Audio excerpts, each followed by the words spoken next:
انہوں نے ایک مرتبہ پھر چونک کر اس کی جانب دیکھا۔ شیردل نے خنسا پر ہاتھ کیوں اٹھایا؟ بے لچک لہجے میں ان کی جانب دیکھے بنا اپنے سامنے رکھے کپ پر نظر جمائے وہ جبلے بینچ کر بولا۔ اس نے شیردل پر چائے کا کپ گرا دیا تھا۔ وہ توقف سے بولا۔ اس نے ان پر چائے کا کپ کیوں گرایا؟ کیا آپ نے اس کی وجہ پوچھی؟ اب کی بار اس نے باپ کے چہرے پر نظریں گاڑی۔ مجھے کیا پتا، وہ جس طرح گلا کنکار کر نظریں چراتے ہوئے بولے۔ زرک نے غصے سے موٹیاں بینچی۔ جو شک تھا وہ یقین میں بدل گیا۔ وہ میرے نکاح میں ہے بابا۔ اس کی آواز اونچی نہیں تھی، مگر جو کچھ اس کے لہجے میں تھا وہ تبریز خان کو بھی خوب زدہ کر گیا۔ اب جرگہ بیٹھے گا اور اس بندے کو میں جیل میں پہنچاؤں گا۔ وہ پھر سے سخت لہجے میں بولا۔ کیا کرتے ہو ذرا، گھر کے معاملے کو جرگوں میں گھسیٹو گے؟ وہ ایک دم گھبرا کر بولے۔ اس کا مطلب ہے آپ سچ سے واقف ہے؟ بابا آپ کو ایک لمحے کو یہ سب جاننے کے بعد خیال نہیں آیا کہ وہ آپ کے بیٹے کی عزت ہے، اس حویلی کی عزت ہے؟ میرے خدا، اس وقت آپ کو خیال نہیں آیا تھا کہ اس گھٹیا اور نیچ انسان نے گھر کی عزت پر نقب لگانے کی کوشش کی ہے؟ اور اب آپ کو یہ بات یاد آ رہی ہے کہ یہ گھر کا معاملہ ہے، میں اس سے نہیں جوڑوں گا؟ وہ غصے سے کرسی دھکیل کر کھڑا ہوتا ہوا بولا۔ کہاں جا رہے ہو؟ اسے دروازے کی جانب بڑھتا دیکھ کر وہ تیزی سے اس کے پیچھے لگ۔ شیردل کو اس کی گھٹیا حرکت کا جواب دینے اس کی سرخ انگارہ آنکھوں نے لمحہ بھر کے لیے ان کی جانب دیکھا، اور پھر ان کے روکنے کے باوجود وہ سامنے بنی حویلی کی جانب تیز قدموں سے بڑھتا چلا گیا۔ جس لمحے ہنسا زرک کے پکارنے پر خوف زدہ ہوئی، اسی لمحے اسے شک گزرا کہ معاملہ شیردل پر صرف چائے گرانے کا نہیں ہے۔ وہ جس قدر عورت کے معاملے میں گھٹیا انسان ہے، اس سے کچھ بھی بعید کی جا سکتی ہے۔ اس نے تبریز خان سے تفتیش کرتے ہوئے ہوا میں تیر پھینکا تھا، اور وہ تیر سیدھا نشانے پر لگا تھا۔ اب اس کے لیے خاموش رہنا ناممکن تھا۔ جس لمحے وہ شیردل کی حویلی میں داخل ہوا، وہاں سب ناشتے کی ٹیبل پر موجود تھے۔ زرک کو دیکھ کر جو پہلے خوشگوار مسکراہٹ سب نے اس کی جانب اچھالی، اس کے تیور دیکھ کر وہاں بیٹھے 7 نفوس نہ صرف پریشان ہوئے بلکہ ان کے ماتھوں پر شکنیں واضح پڑی۔ جب زرک نے سیدھا شیردل کے گریبان پر ہاتھ ڈال کر اسے ایک جھٹکے سے کرسی سے اٹھایا۔ تمہاری ہمت کیسی ہوئی میری عزت کو ٹیڑھی نگاہ سے بھی دیکھنے کی؟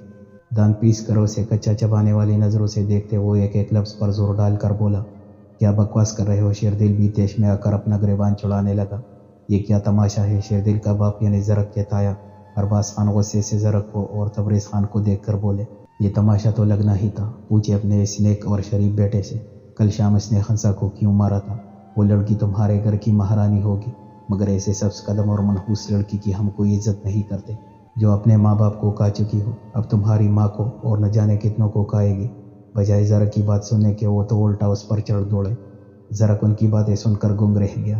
اسے سمجھ نہ آئی کہ ان کی ایسی فرسودہ اور گھٹیا سوچ کا کیا جواب تھا۔ یا تو وہ بات پلٹنے کی کوشش میں تھے، یا پھر وہ اصل بات سے واقف نہیں تھے۔ میں اور میری بیوی اس حویلی بلکہ ان سب حویلیوں پر تھوکتے ہیں، ہمیں کوئی شوق نہیں ہے یہاں کے کسی بندے کے منہ لگنے کا، مگر آپ کے بیٹے نے 3 بیویاں ہونے کے باوجود میری بیوی کے ساتھ غلط نیت سے جو کچھ کرنے کی کوشش کی، اس کو میں ہرگز چھوڑنے والا نہیں۔ زرک نے آگ برساتی نظروں سے شیردل کی جانب دیکھا۔ تمہاری بیوی خود دوسروں کو اپنی جانب متوجہ۔ شیردل کی زہر اگلتی زبان سے جو الفاظ نکلے وہ زرک کی برداشت سے باہر تھے۔ اس کا جملہ پورا ہونے سے پہلے ہی زرک کے زوردار تھپڑ نے اس کا منہ بند کر دیا۔ زرک پاگل ہو گئے ہو؟ تبریز خان غصے سے زرک کو روکنے کی غرض سے اس کی جانب بڑھے۔ ہاں، اب اگر اس گھر میں میری بیوی کے بارے میں کسی نے مغلظات بکی تو میں اس سے بھی زیادہ پاگل بن کا مظاہرہ کروں گا۔ میں یہ بول جاؤں گا کہ سامنے والے سے میرا رشتہ کیا ہے۔ میں ابھی اور اسی وقت خنسا کو لے کر یہاں سے جا رہا ہوں، مگر اس درندے کو اس ایک ایک زخم کا حساب دینا ہوگا جو میری بیوی کے جسم نہیں بلکہ روح پر پڑا ہے۔ وہ تو شکر ہے کہ اللہ نے میری عزت پر آنچ نہیں آنے دی، مگر میں پھر بھی اس کو بخشنے والا نہیں ہوں۔ بہت جلد تمہیں صلاحوں کے پیچھے دھکیلوں گا۔ غلابار نظروں سے شیردل کو دیکھتے ہوئے وہ دروازے کی جانب بڑھا۔ اپنی حویلی آتے ہی وہ مرجان کے پاس آیا۔ خنسا کی طبیعت کیسی ہے؟ اب سنجیدہ لہجے میں پوچھے جانے والے سوال سے زیادہ لہجے نے مرجان کو چونکایا۔ بہتر ہے لالا، کیوں خیریت؟ نہیں، تم میرے ساتھ شہر چل رہی ہو اور خنسا بھی اکیلے وہ اس وقت میرے ساتھ جانے کی پوزیشن میں نہیں، لہٰذا تمہیں میرے ساتھ جانا ہوگا۔ عزت برے انداز میں اسے حکم دیتا وہ اپنے کمرے کی جانب بڑھا۔ ابھی وہ گاڑی کی چابی اور والیٹ اٹھا ہی رہا تھا کہ واش روم کا دروازہ کھول کر خنسا باہر آئی، مگر اسے کمرے میں موجود دیکھ کر وہی ٹٹک کر رہ گئی۔ کیسی طبیعت ہے اب؟ ہلکی سی دوستانہ مسکراہٹ چہرے پر سجائے اس کی جانب بڑھا۔ خنسا، میں آپ سے پوچھ رہا ہوں۔ اسے ہنوز خاموش دیکھ کر اس نے پھر سے بات کرنے پر اکسایا۔ خنسا نظریں نیچے جھکائے ہاتھوں کی انگلیاں مروڑنے لگی۔ آپ میرے ساتھ شہر چلو گی؟ اسی لہجے میں پھر سے سوال کیا۔